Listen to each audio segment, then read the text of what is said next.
Hey, what's going on? I'm Matt O'Leary back with another video, and today I'll be doing a mock off-season. And before we get started, just wanted to mention you can follow me on social media at Matt O'Leary NY. You can also subscribe to the podcast wherever it is you get your podcasts, and link to the merch store is down in the description below. All right, so in this mock off-season, we'll start with cuts. We'll do trades. There's actually multiple trades. Free agency and a draft, and we'll give you a look at what the roster will look like after that. So let's jump into it. We'll start with cap space because that's definitely something we're going to have to look at and something that's going to play a major role when constructing a team. So as of this second, without making any moves, the Jets have $67.95 million in cap space according to Over the Cap. That is before you go in and make some cuts, and I'll make some cuts, and some will be expected.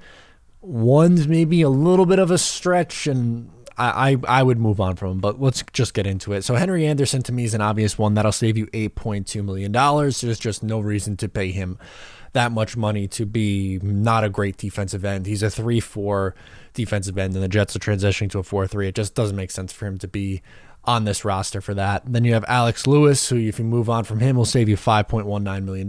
He's just someone, he needs a fresh start somewhere else. I'm glad that he's getting the help that he needs, but just need to move on there. Greg Van Roten, if you cut him, that'll save $3.41 million. The Jets' interior offensive line wasn't good, specifically at the guard position. Expect them to have 2 new starting guards going into next year.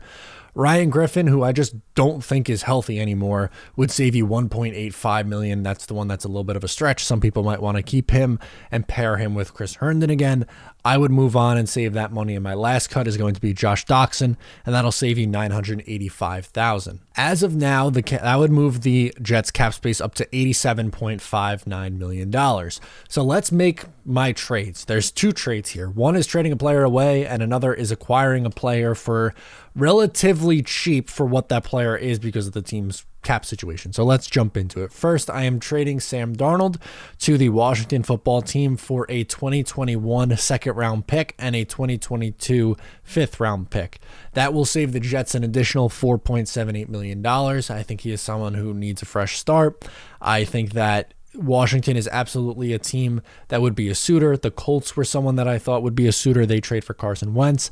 I would be very surprised if the Jets get a first rounder, a second rounder, and a late round pick in a following draft. Seems to be what the value is going to be. If you ask me, if they get more than that, great. I'm obviously rooting for them to get more than that, but I would just be very surprised if they did. So give me Darnold to Washington for a second and a fifth.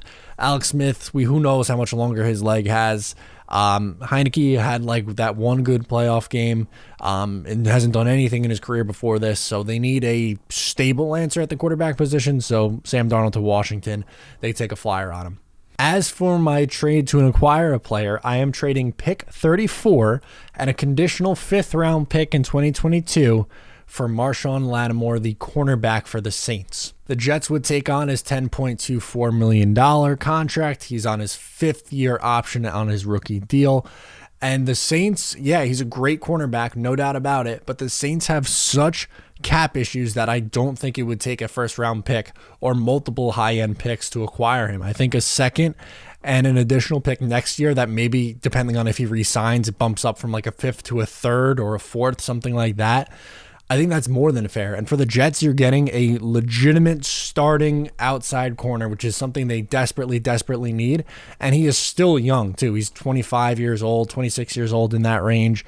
He's a really damn good player. You take on that $10 million cap hit. You're going to sign him to an extension because the Jets are going to have more money, to play with after this year anyway. So at this point, the Jets are at $82.37 million heading into free agency. In free agency, I'm interested in retaining 2 players. The first, Marcus May. I'm giving him a 4-year deal, $48 million for a $12 million a year AAV. That would put him, above $10 million is a pretty good chunk of change for a safety. I don't think he's going to get up into that $14 or $15 million range. Right at 12 seems pretty fair. At his age, a 4-year deal is pretty good value for him as well. This is something that I think would work out for both sides. He's probably one of the Jets' most important players on the defensive side of the ball. He's a leader on the defense, and when you have the cap space, retain your guy. Pay him, sign him, extend him. Let's get him back in 2021. And the second guy I am retaining is Brian Poole. He's been really good in the slot for the New York Jets over the last 2 years. He's allowed just one receiving touchdown from the slot over the last 2 years. I'm giving him a 2-year deal, $14 million, so $7 million AAV. That is a combined $19 million, which brings the cap space to 63.37 for outside guys. Now, we retained two of our most important free agents. You're letting Joe Flacco walk, Frank Gore walk, did I say Joe Flacco? Yeah, I did. Rashad Perryman walk, Neville Hewitt walk, looking for an upgrade there potentially. And you're really building your team from there. So let's get into some outside free agents. So I think a priority has to be improving the interior offensive line. And I think if this guy hit the market last year, he would have been signed, but I'm banking on Joe Thuney hitting the market this time and him getting a 4-year, $60 million contract. That's $15 million a year. Is it a lot for a guard? Yes, but he is an elite level guard. He's under 30 years old. He is someone who could absolutely be on this team for that 4 years too.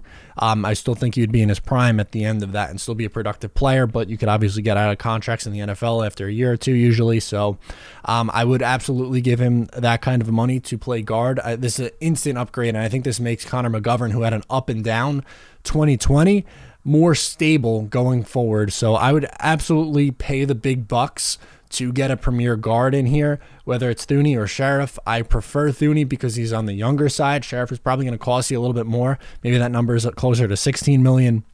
Whatever the case is, get this guy in here. He has to be the priority free agent. My next free agent signing is Curtis Samuel. This is more of a scheme fit. Yes, there are some big name guys like Allen Robinson or Godwin. Those guys are probably going to cost you upwards of $18, $19, maybe $20 million a year. So instead, I'm going a little bit on a cheaper route. I'm getting Samuel, who is still on the young side himself. 4 years, $40 million, so $10 million a year. This is a guy who had over 1,000 all-purpose yards last year. Someone who could probably give you around 800-900 receiving yards and just be an intriguing option in this offense, in the run game too. A versatile player to go on the opposite side of Denzel Mims. He is completely different from what Denzel Mims does as well. Is he a prototypical number one receiver? No, but I don't think you necessarily have to have one in today's game. He's a quality receiver, and he would just add really good depth to this unit, and you'll see there's going to be more done to this receiving core in the draft and stuff like that. So rounding out the receiving core is definitely something that you have to do. Would it be nice to have Allen Robinson on this team? Yes. Do I see Joe Douglas shelling out $20 million a year for him? I don't know. I think he goes for the scheme fit, and Samuel would be a great scheme fit in this offense. At running back, I've talked this guy up a lot. I would really like to see him added to the rotation, and that would be Jamal Williams. I'll give him a 3-year, $12 million deal, so $4 million a year. I would really like to see the unit be Williams, Ty Johnson, LaMichael Pirine. I think that's a really nice three-headed monster. You don't need to overpay at the running back position. Yes, Aaron Jones is on the market. Yes, Chris Carson's on the market, but sign a Jamal Williams, a Marlon Mack, Gus Edwards, someone like that for $5 million or less, and he would be a really good running back. What I like about Jamal Williams, he's good in all situations, and he can pass protect. That is extremely important in today's NFL, and I think he'd be a really nice fit for this offense. Next guy I'm bringing in is Jonnu Smith from the Tennessee Titans at tight end. 3 years, $24 million, so $8 million a year. I like Chris Herndon a lot. I still think he could be very good in this league, but could you imagine having two quality tight ends and what that could do for your future quarterback on this team? That would be absolutely tremendous. A nice 1-2 punch with him and Herndon. You need to bring in another tight end because I moved on from Ryan Griffin also because I just don't think Griffin can play anymore. And Smith's a high-end guy. I think those two can combine for over 1,000 yards, maybe 1,100 or 1,200 yards, depending on how they're used. And I think it'd be a lot of fun to see both of them on the field, something we were hoping we would get in 2020, but just Gase never did that for some reason. I'm also signing fullback Kyle Juszczyk for a 2-year, $8 million a year, $4 million a year. He's been a huge piece to that San Francisco 49ers offense. He's getting up there in age, so I don't think he's going to cost you like that $5 or $6 million he was against the cap when he signed when he was 26 years old. Now he's over 30. So give me 2 years, $8 million. The Jets haven't had a legitimate fullback since Tony Richardson. Like, are we going to count Tommy Bohannon? I'm not. So Kyle Juszczyk would be very efficient for this offense, and he's a useful piece. So I would not be surprised at all to see a guy like LaFleur bang the drum for one of his dudes in San Francisco. So give me Kyle Juszczyk.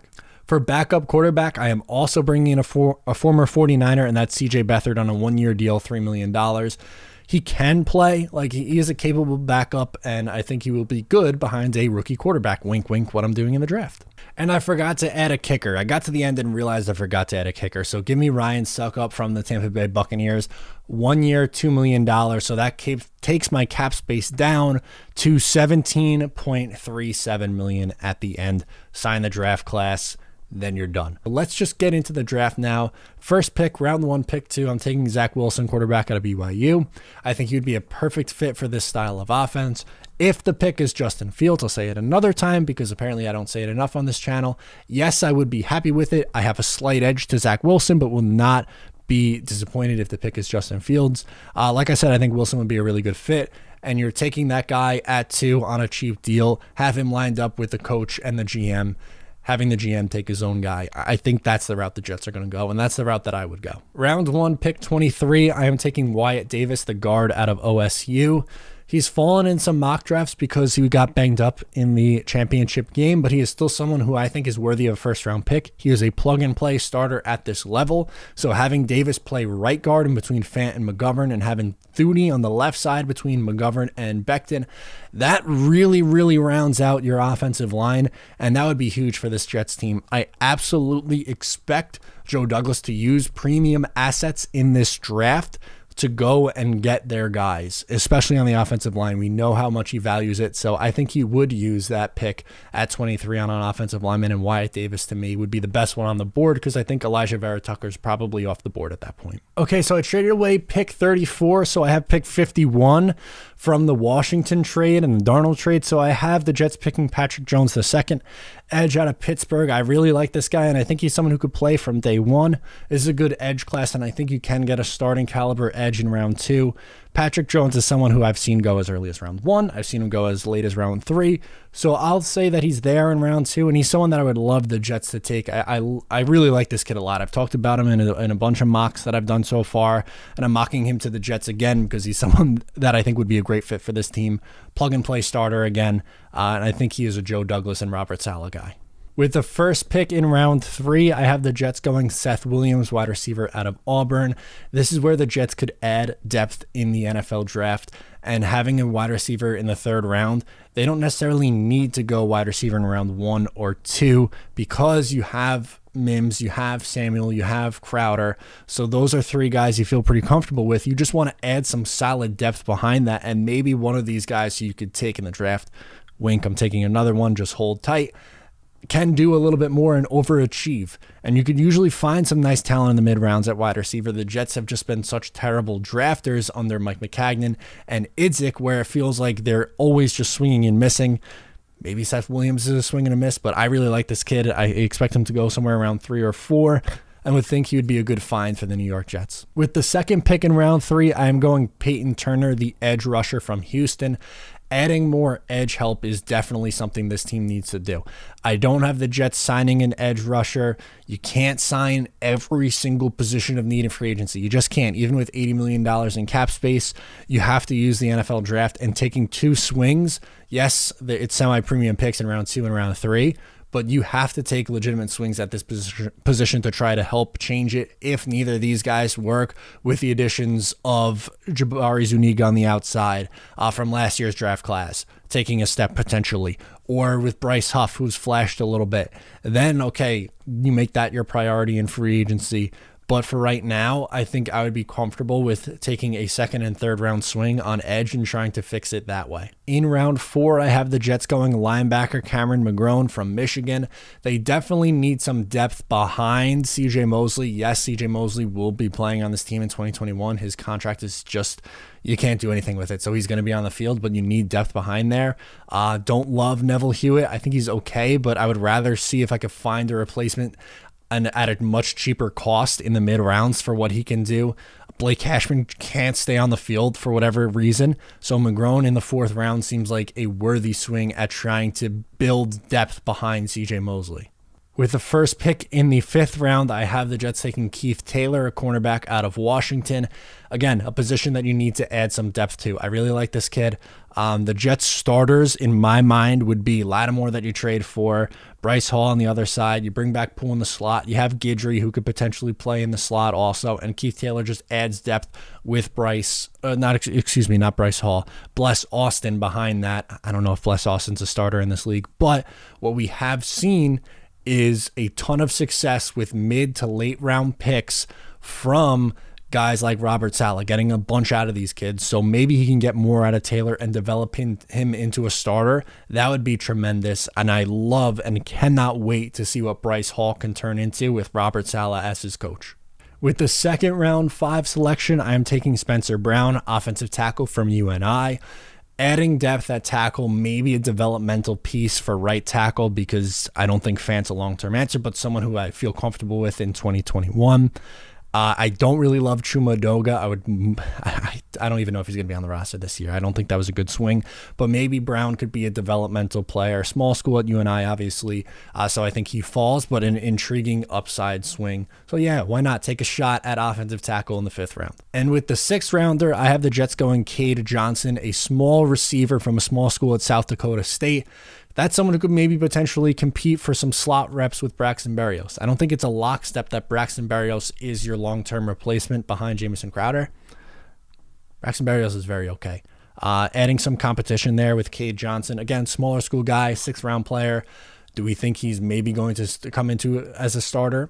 I don't know about that, but just adding depth to the room and someone who has some solid speed would be an intriguing thing to me. So yeah, I'm all about adding 2 wide receivers in this class. With the amount of needs, I don't think you get that second one until the 5th or 6th round. So I'm going with some intriguing value from an FBS school in Cade Johnson. So this is what my depth chart looks like. I have Wilson starting with Beathard as the backup, Williams, Johnson, P. Ryan as the running back room, Samuel, Mims, Crowder, Williams, Johnson, Berrios as the wide receiver room, a deep wide receiver room at that, Smith, Herndon, Wesco as the tight ends. You have Becton and potentially Brown as a backup, Thuney and Clark at left guard, McGovern at center, Davis starting at right guard, Fant on the right side at tackle, and then on the defensive side of things, Jones, Phillips, Turner at defensive end, Williams, Fatukasi, John Franklin Myers at defensive tackle, linebacker Mosley and McGrone, slot corner Poole at starting outside corner, Lattimore and Hall with Taylor and Austin as potential backups,